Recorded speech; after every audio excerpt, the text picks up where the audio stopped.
How you doing? Okay, I guess this is working.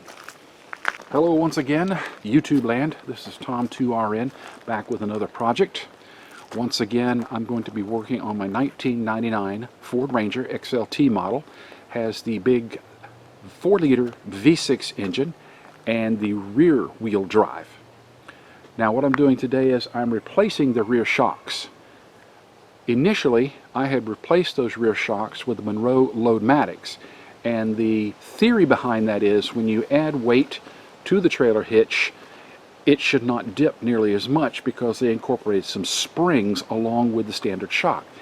It never really worked quite like my expectations thought it should, so I decided to go ahead and put the Monroe Gasmatic shocks on in this case. Now, evidently, there are two different types of Monroe Gasmatics that'll fit on this model. And the determination is if you have coil springs up front versus torsion bar suspension up front. I'm not sure why that is, but that's what I had to do. Now on the rear, there are leaf springs. So if you notice, I've got it up on ramps. You could probably do it without the ramps, but it's a tight squeeze. You're going to have to be skinny. So I rolled it back up on the ramps so that I could gain access to everything. When you take the actual shocks off one at a time, the vehicle is supported by the leaf springs. So I didn't necessarily need anything like jacks underneath, any floor jacks. You don't see them now, but I went ahead and applied the brakes and everything, safety, and I put some wheel chocks up underneath those front tires just to make sure nothing rolls.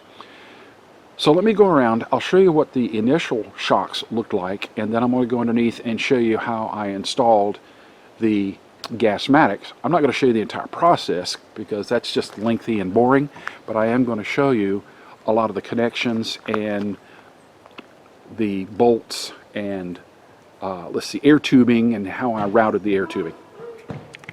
Hopefully you can hear this. There's a little bit of a breeze. But these are the Loadmatics, and as you can see on top are those springs which are supposed to stiffen the ride. As I said earlier, it did not work as I expected, so I decided to go ahead and do the gas shocks.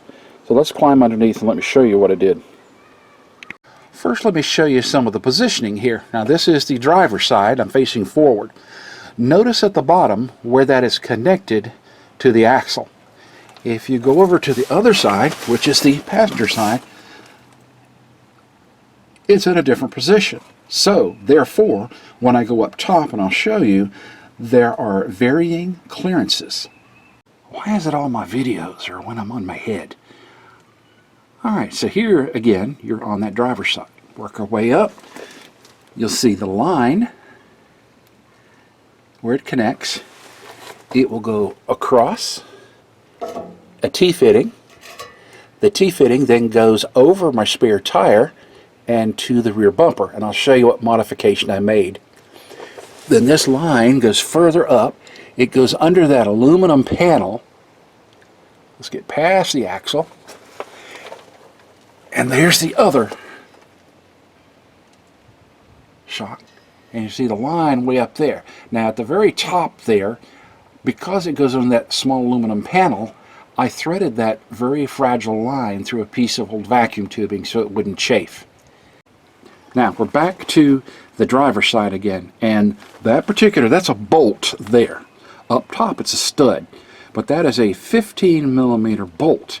The nut on the other side is 18mm. Then at the very top, you see right there, that's a stud, and that is an 18mm nut. Now that washer is incorporated into that. So what I did is I did one side at a time. I went ahead and I loosened that one up. I came back down here, and let me see if I can get a good view right there. So again, I'm looking forward, and I then removed that bolt.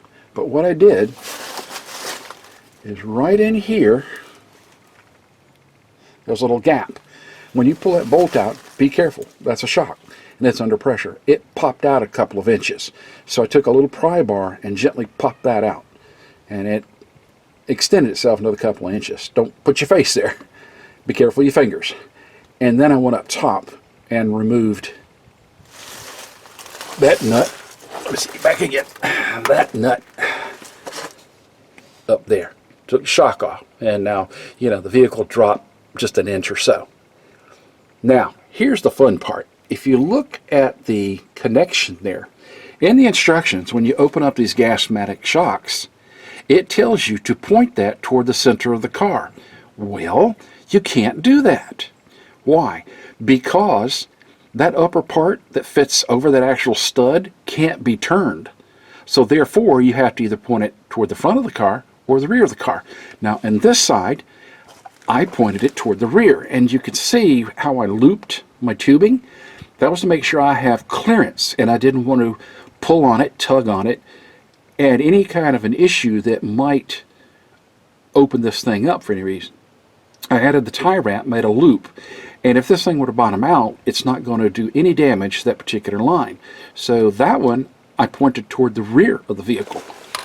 If you go, again, I'm looking upside down here, this one is pointed the passenger side toward the front of the vehicle. I also had to be careful not to get it anywhere near things that would be warm, such as the tailpipe. So I looped it, and again went down here to the T and then out the back. Now you see those little white clips? They give you a little, some little white clips, and you can drill a small hole and snap that in there to keep things from bouncing around. Oh, I forgot to tell you, on these bolts, the torque specification is 39 to 53 foot-pounds. I elected to split the difference and did it at about 46. That's the finished product there. Let's go outside and let me show you how I modified and connected the Schrader valve. Now this is a little difficult to see because of the way the sunlight is now, but through this chrome bumper there was a hole here and another hole on the other side. Now the problem was, if you look very closely, right here, the backing of that particular Schrader valve is smaller than the actual hole. So I had to modify a little bit because there's a bolt that goes on the opposite side to screw that in and hold that stationary. But guess what? It doesn't work that way. So I made a little modification. Now I'm going to tell you about these fittings too. I'll show you how small the little O-rings are, but they tell you to finger tighten these things. Alright, so here's where the Schrader valve comes out the back. Now remember, the backing of the Schrader valve went through this hole. So my initial thought was I'll put a fender washer on either side. And those fender washers are stainless steel, got them from Lowe's, 1/4-inch hole and about a 1-inch wide. So I went ahead and drilled the little holes in it and I stuck it in, but I had one on each side. Well, the problem is the actual Schrader valve was so far toward the front of the vehicle, it was hard to get the air chuck on there, much less take the pressure. I said, okay, because the bumper itself, it has some thickness to it, at least, I don't know, 3/16 of an inch at least. And so I said, well, what if I JB weld this to the bumper? I don't want to drill into a chrome bumper because then things start flaking and become an issue. So I took some JB weld and I welded this to the bumper. Now if I need to get it off, I just take a hammer and, you know, maybe a chisel or screwdriver and pop that off. But here's my Schrader valve. Now the one drawback about it is it's plastic. I wish it were metal, but it is plastic. So that Schrader valve goes to the T-fitting and then to each shock. Now as I understand it, there is a kit that you can get and you can fill each shock independently. So there is a kit. And I did notice the pictures. I said, I'm going to get an additional kit like this in case I have a problem out on the road, I could fix it. And the photographs and pictures on the Monroe site, as well as Advance Auto, were incorrect. When I got the kit, it was just like this. It appeared to be a modification, whereas the T-fitting was on the back side of the Schrader valve. I thought, oh, that's going to be a bear. I'm going to have to rerun my lines. And the guy in Monroe said, oh, yeah, da-da-da-da. Well, maybe there's been a modification, and I got an older kit. I don't know. But my kit was identical to this, so I have the extra kit. Now, this is nice because, you know, it's got a cap, and I'll keep the dirt and stuff out of it. So what I will do is I'm going to show you what the caps look like and the real tiny little O-rings. Remember talking about a tiny little O-ring? That's my finger. As in perspective. Tiny little thing. You don't want to lose those. I also lube those up with a little silicone spray just to keep them moist. And there's the cap. So what you have to do is you run the line. You run this through the line first. Then you'll run this over the line. Then you'll seat the line. Let's say down here is where the connection is. You'll seat the line and then finger tighten all of this. You don't want to use any tools. It's plastic. It'll break. I wish they had designed a better system, but it is what it is. Now, this is one of those clips I was talking about that you can drill a hole and snap it in and snap that in, and there's where the line snaps into. Alright, so that's what it looks like. A tiny little thing. Now, is this thing going to leak over time? I think it will. It's not a perfect system. So, I put some air pressure in these, and I mean, I could check the air pressure with a gauge, but I got to tell you about the gauge. So, what I did in order to test is I took a ruler and I measured from my stand there up to the bottom of the bumper. So I measured from here to here, and that was about 30 inches. And I just gave it a couple of days just to see if any air had been released.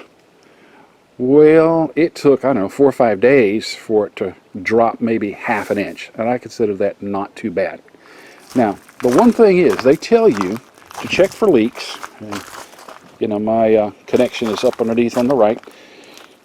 They say check for leaks. Pump it up to 90 pounds, no more than 150. Pump it up to 90 pounds and check for leaks. Okay, problem is, do you have a gauge that will go, say, to 100 pounds? I think I've got one somewhere. Most of them only go to 50 or 60. Huh. Well, that's interesting. So, when I'm pulling a load, what I'm going to do is I also have a portable air tank. Or I'm just going to go by any of the gas stations that have, you know, a place to add air. But my portable air tank is nicer because no matter where I go, it's in the back of the truck. And once I put the load on there, I'm then going to pump it up to a fairly level kind of a situation. I'll be able to judge just by standing back, and I'll pump it up to its fairly level based on the load. And I think my tongue weight here is a maximum of 350. So I will level things off by pumping it up accordingly.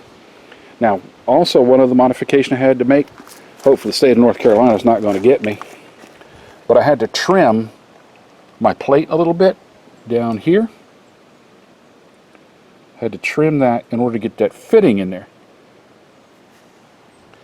Small price to pay. And of course, here we have the Quality Control Inspector. This is the Killer Possum Dog. I must admit, she does a good job. I have no killer possums in my yard. Like she really cares. It's a fairly easy job, minimum tools. You know, an extension or two, ratchet wrench, small and deep 15 and 18 millimeter sockets, a little pry bar of some kind, a couple of screwdrivers. That's about it. It was a fairly easy job. All I can say is, you know, I'll see how this performs. I need to hook up a trailer of some kind and see how this performs. Okay, so I'm done with this one, and I'll call it a day. I hope everyone stays safe in this COVID-19 situation, and please stay at home.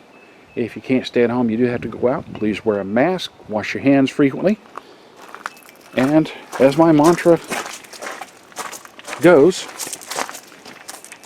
I'll fix your car, but it won't go far.